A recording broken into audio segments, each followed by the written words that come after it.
제주항공 여객기 참사로 해맞이 행사가 모두 취소되면서 2025년이 차분하게 시작됐습니다. 시민들은 무엇보다 평안한 한 해를 기원했습니다.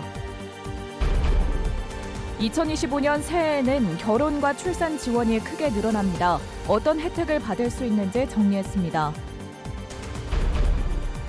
지난해 폭설로 피해를 본 화훼 농가에 보험 적용이 안 돼 손해가 커지고 있습니다. 환율까지 크게 올라 농민들이 애를 태우고 있습니다. 2025년 새해 충북 농구의 미래를 꿈꾸는 중앙초등학교 농구부 선수들을 만나봤습니다.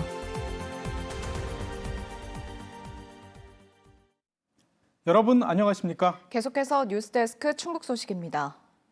2025년 새해가 밝으면서 일출 명소마다 새해의 소원을 빌기 위한 인파로 북적였습니다. 제주항공 여객기 참사로 해맞이 행사가 모두 취소되면서 차분한 분위기 속에 새해를 맞았습니다. 어느 때보다 평안한 한 해를 기원하는 사람들이 많았는데 합동 분향소에도 새해 첫날부터 추모 행렬이 이어졌습니다. 이초원 기자입니다. 2025년 첫 해를 기다리며 해맞이 명소에는 새벽녘부터 인파가 몰렸습니다. 해맞이 행사는 모두 취소됐지만 저마다 간절한 소원을 품고 한자리에 모였습니다. 좋아하는 사람이랑 이렇게 해돋이 보고 하면은 좋은 추억 남을 것 같아서 왔습니다. 산등성이를 넘어 구름 사이로 2025년 첫 해가 솟아오르는 순간 여기저기서 환호성이 터져 나옵니다. 각자 인증사진을 남기며 새해 소원을 빌어봅니다. 저희 가족 건강하게 이렇게 화목하게 계속 살았으면 좋겠다. 3학년 돼서 친한 친구들이랑 같은 반 됐으면 좋겠다고 소원 빌었어요. 지난 연말 초유의 내란 사태와 최악의 참사를 연이어 겪은 만큼 소중한 일상을 되찾길 바라는 사람들이 많았습니다. 아무래도 이제 안 좋은 일도 있어서 이제 2025년에는 이제 그런 일들이 많이 이제 없이 좋은 일만 가득했으면 좋겠다고. 올해는 평화롭게 잔잔하게 흘러갔으면 좋겠습니다. 이제 힘드니까 그냥 다 무탈하게 별일 없이 지났으면 좋겠습니다. 새해 첫날부터 여객기 참사 합동 분향소에는 시민들의 발길이 이어졌습니다. 끔찍한 비극이 마치 나와 가족의 일처럼 고통스럽게 느껴졌다며 분향소를 찾는 사람들이 많았습니다. 너무 동생이 비행기 사고로 군대 가서 죽을걸라. 그래서 너무 난됐어서 그래서 이렇게 왔어요. 동생 생각 나갖고 이제 앞으로 그런 사고가 없기를 바라는 거죠. 한 해 소원을 빌기에 앞서 참사 피해자들을 애도하고 유가족들에게는 위로의 마음을 전했습니다. 많은 고통을 받으실 것 같아서 그런 마음을 좀 위로해드리고 싶어요. 사고도 났지만 정세도 이렇게 어수선하니까 동갑내기랑 저보다 어린 친구들이 많이 안타까운 일을 겪게 됐으니까 남일 같지 않더라고요. 충격과 공포의 2024년이 흘러가고 시민들은 올해는 어느 해보다 평온한 일상이 이어지길 간절히 기도했습니다. MBC 뉴스 이초원입니다. 여객기 참사와 관련해 제주항공이 동계 시즌 항공기 운항을 감축하겠다고 밝혀 청주공항 운항 편수도 줄 것으로 보입니다. 제주항공은 승객 불편을 최소화하는 범위 안에서 내년 3월까지 운항량을 10에서 15%까지 축소해 정비 여력을 더 확보하고 직원 업무 부담은 줄일 것이라고 밝혔습니다. 대상은 타 항공사의 여력이 있거나 다른 시간대로 대체 가능한 노선인데 6개 항공사가 운행 중인 청주 제주 노선 역시 줄어들 가능성이 있습니다. 혼란스러운 상황이지만 그래도 새해는 조금이나마 형편이 나아지길 바라는 건 누구나 마찬가지죠. 을사년 올해에는 어떤 것들이 바뀌고 살림에 도움이 될지 이병선 기자가 전해드립니다. 먼저 결혼과 출산 지원입니다. 19세에서 49세 초혼 신혼부부에 결혼지원금 100만 원이 지원되는데 인구 감소 지역인 제천, 보은, 영동, 괴산, 단양군이 해당됩니다. 작은 결혼식을 올리는 19세에서 39세 이하 청년 신혼부부에는 결혼식 비용 200만 원이 지급됩니다. 미혼모 등 위기 임산부에게 검사비와 양육용품 등이 지원되고 출산 시 아동 1명에 100만 원씩 3개월간 지급됩니다. 인구 감소 지역의 저소득층 학생은 서울의 유명 온라인 강의를 무료로 무제한 들을 수 있고 대학생 멘토의 도움을 받을 수 있습니다. 의료비 후불제 지원 대상이 둘 이상 다자녀 가구로 확대되고 난임 부부 시술비도 연령, 소득 기준과 상관없이 받을 수 있습니다. 충북 최초의 전시 컨벤션 센터인 오스코가 오는 9월 오송역 인근의 문을 열고 문화 365 이용 대상이 관광, 스포츠 관람까지 확대되고 할인율도 30%까지 커집니다. 충주시 동지역의 연립주택과 다세대 주택에는 음식물 쓰레기를 한데 모아 버리는 거점 수거 용기가 도입됩니다. 제천시는 지역에 정착하는 청년 근로자에게 제천 화폐를 증액 지원하고 지역 인재를 1년 이상 채용하는 기업 지원액은 정액 600만 원으로 바꿨습니다. 보은, 영동, 괴산, 단양, 증평군의 부군수 직급도 올해부터는 부의사관으로 상향될 예정입니다. 최저임금은 1,030원으로 인상돼 처음으로 10,000원을 넘었고 생활임금도 11,803원으로 늘었습니다. MBC 뉴스 이병선입니다. 2025년 새해를 맞아 김영환 충북지사가 실용주의적인 자세로 민생경제 회복을 최우선하겠다고 밝혔습니다. 김 지사는 수출과 내수 환율 등 3중고로 민생경제의 어려움이 가중되고 있다면서 중소기업에 대한 지원을 강화하고 소상공인 맞춤형 정책을 펼치겠다고 약속했습니다. 또 올해 열리는 영동 세계 국악 엑스포와 제천 공제 한방 천연물 산업 엑스포를 성공적으로 개최해 충북의 위상을 높이겠다고 말했습니다. 이 밖에 충북안전재단을 세우고 충북형 재난안전 통합 관제 시스템을 구축해 안전한 일상을 만들겠다고 약속했습니다. 탄핵으로 조기 대선이 치러지면 차기 대통령 집무실을 세종시에 설치하자는 주장이 나왔습니다.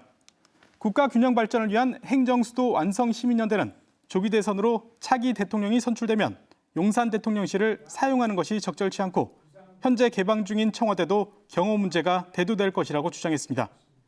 이들은 현실적인 대안으로 세종시 완전 이전을 고려해야 한다면서 정치권이 대통령 세종시대 개막을 선언하라고 촉구했습니다. 지난해 충북에서 사상 최대 폭설 피해를 본 상당수가 화훼 농민들인데요. 다른 농작물과 달리 화훼 작물은 보험 적용이 안 돼 손해가 클 것으로 예상됩니다. 게다가 새로 종자를 들이려면 외국에서 수입해야 하는데 환율이 너무 올라 걱정입니다. 허지희 기자가 보도합니다. 논바닥에 버려진 화훼 작물. 폭설에 주저앉은 시설하우스에 깔린 채 방치됐다 상품 가치를 잃은 것들입니다. 일부는 다른 하우스로 옮겼지만 동해를 입어 제대로 살아날지 불투명합니다. 5,000제곱미터에 있던 작물 3억 원어치가 이런 식으로 거의 못 쓰게 됐습니다. 하지만 화훼는 시설에만 재해보험이 적용되고 작물에는 안 돼 작물 구입은 온전히 농가 몫으로 돌아갑니다. 식물을 다시 키워서 이렇게 출하를 하려고 하면 다시 또 5개월, 6개월, 많게는 뭐 한 1년까지도 걸리기 때문에 농가가 재해보험을 받아서 시설비만 복구하고 다시 식물까지 하기에는 너무 부족한 부분이 너무 많습니다. 여기에 환율까지 급등세를 맞아 수입 종자와 상토 등 자재값도 올랐습니다. 일부 수입 종자는 기후변화로 현지에서도 구하기조차 어려워 삼중고로 이어질 가능성이 커졌습니다. 외국에서 들여오는 묘종들이나 물건들이 엄청 많습니다. 환율 조정이 언제 좋아질지는 모르겠어요. 정상화가 될지도 모르겠고 그 부분은 저희들도 고스란히 안고 갈 수밖에 없는 부분. 현재 화훼 작물 재해보험은 식물별 가격이 다양해 손해보험사가 적절한 보상 기준을 정하지 못하고 있습니다. 1,000평이면 뭐 화분 규격별로 한다든지 표준 규격을 만들어서 원하는 분은 가입해서 나중에 재해가 발생했을 때 보상을 그 기준으로도 받을 수 있는. 시설에만 적용되는 보험금 지급도 빨라야 3, 4개월. 피해 농가들은 융자와 전기료 감면 같은 실질적인 대책이 신속히 세워져야 그나마 재기 가능성을 높일 수 있다고 입을 모읍니다. 지금 피해들이 워낙 크다 보니까 자금이 어쨌든 회전이 돼야 되는 부분이잖아요. 근데 그게 끊기고 1년이 넘어가게 되면 굉장히 힘들거든요. 경기가 나빠지면 가장 먼저 타격받고 좋아지더라도 가장 나중에 회복되는 화훼 시장 특성상 이번 폭설로 국내 화훼 산업 전반에 타격이 우려됩니다. MBC 뉴스 허지입니다. 고병원성 AI가 잇따라 발생하면서 방역당국이 확산 방지를 위한 총력 대응에 나섰습니다. 충청북도 고병원성 AI 재난안전대책본부는 새해 첫날 음성군 방역 현장을 점검하고 추가 발생을 막기 위해 차단 방역에 총력을 기울여 달라고 당부했습니다. 방역당국은 확진 농가를 중심으로 반경 10km 주변 농장의 예찰을 강화하고 철새 활동 범위를 따라 집중 소독을 벌였습니다. 충북에서는 지난 11월 7일 음성 금왕 오리 농장을 시작으로 지난달 27일 진천, 30일 음성 산란계 농장에서 잇따라 고병원성 AI가 발생했습니다. 2025년 새해 농구의 미래를 꿈꾸는 선수들이 있습니다. 180cm에 이르는 장신을 앞세워 지난해 전국대회를 제패한 중앙초 농구부 선수들인데요. 올해 중학교에 진학하는데 남다른 체격으로 주목받고 있습니다. 청주 중앙초 트리오를 이승준 기자가 만나봤습니다. 청주 중앙초등학교와 주성중학교의 연습 경기. 체격만 봐서는 누가 형이고 동생인지 구분하기 어렵습니다. 특히 림 아래에서 리바운드를 다툴 때면 높이와 힘에서 밀리지 않습니다.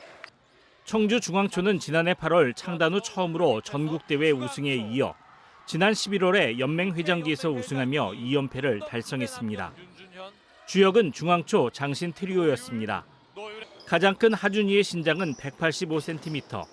농구를 시작한 지 1년여밖에 안 됐지만 키도 10cm나 자랐습니다. 아직 드리블과 세밀한 기술은 부족하지만 국가대표의 꿈을 향해 한 발씩 나아가고 있습니다. 빠르고 세고 리바운드 많이 잡고 농구 선수 돼가지고 국가대표 된 다음에 좀 많이 활약하고 싶어요. 하준이를 따라 시작한 준현이는 농구가 즐겁습니다. 178cm의 키에서 나오는 정교한 슛과 끈질긴 수비로 정상에 오른 만큼 중학교 무대에도 도전해봅니다. 친구들이랑 다 같이 우승해서 기쁘고 중학교 올라가서도 이번엔 6개 대회 다 우승하고 싶어요. 키 178cm, 지난 대회 MVP에 오른 유리는 주변의 관심을 즐기는 법도 배웠습니다. 형들하고 같이 뛰면은 이제 좋겠지만 지금 1학년이니까 근육도 많이 길러놔야 될 것 같고 영상을 보면서 이제 어떤 점을 고쳐야 되는지 좀 봐야 될 것 같아요. 아이들과 초등학교 최고의 팀을 만든 지도자는 떠나보내는 아쉬움보다 어린 제자들의 앞날을 걱정해 줍니다. 여기서 끝나는 게 아니라 이제 중학교 또 고등학교 올라가서도 또 경쟁해야 되는 친구들인데 가서도 좋은 선수가 될 수 있게 많이 노력들을 했으면 좋겠습니다. 이들을 받아들이는 중학교는 당장의 성적 못지않게 충북 농구에 기대감을 키우고 있습니다. 이렇게 중학교, 고등학교뿐만이 아니라 이렇게 계속 성장만 해준다면 충북 스포츠계에 큰 아마 획을 긋는 그런 친구가 되지 않을까 싶어요. 초등학교를 졸업하는 충북 농구의 미래가 이제 새로운 도전에 나섭니다. MBC 뉴스 이승준입니다. 오늘 오후 5시쯤 제천시 강제동의 한 상가에서 불이 나 상가 전체 500제곱미터가 모두 불에 탔습니다. 상가가 영업을 하지 않아 인명피해는 없었지만 연기가 많이 나 인근 주민 신고가 잇따랐습니다. 경찰과 소방당국은 건물에 있는 치킨집에서 불이 시작됐다는 목격자 진술을 토대로 정확한 화재 원인을 조사하고 있습니다. 오늘 새벽 6시 20분쯤 충주시 산청면의 양봉장 컨테이너에서 불이 나 중국 국적의 60대 남성이 숨졌습니다. 이 불로 컨테이너 2개 동이 불에 타 소방서 추산 5,200만 원의 재산 피해가 났고 불이 야산으로 옮겨 붙으면서 1시간 20여 분 만에 진화됐습니다. 경찰과 소방당국은 정확한 화재 원인을 밝히기 위해 현장 재조사에 나설 예정입니다. 충청북도가 관리하던 병천천과 조천이 오늘 국가하천으로 승격됐습니다. 2020년 달천과 무심천, 미호강 등 4개 하천이 국가하천으로 승격된 뒤 5년 만입니다. 두 하천의 관리 권한이 지방에서 국가로 이관되면서 안정적인 예산 투입과 체계적인 관리, 지방재정 절감 효과 등이 기대됩니다. 충청북도는 예측 불가능한 집중호우로 홍수 피해가 반복되고 있다면서 다른 지방 하천의 승격을 추진하겠다고 밝혔습니다. 단양군이 구경시장 인근 음식점 밀집 지역을 골목형 상점가로 지정했습니다. 단양 구경시장 주변에 음식점 67개가 밀집한 골목 상권으로 상인의 신청에 따라 심의를 거쳐 최종 지정됐습니다. 이번 지정에 따라 해당 지역 상인들도 온누리 상품권 가맹점 등록과 정부 지원 사업 신청 등 전통시장에 준하는 혜택을 받게 됐습니다. 단양군은 지난해 중소벤처기업부와 협의를 통해 골목형 상점가 지정 기준을 낮췄다고 밝혔습니다. 지난해 충북의 자살률이 높았던 것으로 조사됐습니다. 행정안전부가 발표한 2024년 지역 안전지수에 따르면 충북의 자살지수는 4등급, 교통사고와 화재, 범죄는 각각 3등급으로 평가됐습니다. 자살 안전지수는 충주와 제천, 음성 등의 가장 나쁜 5등급으로 분류됐습니다. 또 교통과 생활안전, 감염병 분야에서 진천군이 각각 1등급으로 나타났고 괴산군과 보은군이 화재 안전지수 5등급이었습니다. 돌봄과 방과 후 학교를 합친 늘봄학교 운영을 위해 교육청이 지원 실장을 모집하고 있지만 필요한 인원을 선발하는 데 어려움을 겪고 있습니다. 충북교육청은 5년 이상 경력을 가진 초등학교 교사 가운데 늘봄 실장 58명을 선발할 예정이었지만 응시 인원이 적어 절반인 29명만 선발했다고 밝혔습니다. 교육청은 늘봄 실장을 올해 처음 도입해 업무 부담을 느낀 교사들이 지원을 꺼린 것으로 분석했습니다. 충북 소식 마칩니다. 고맙습니다.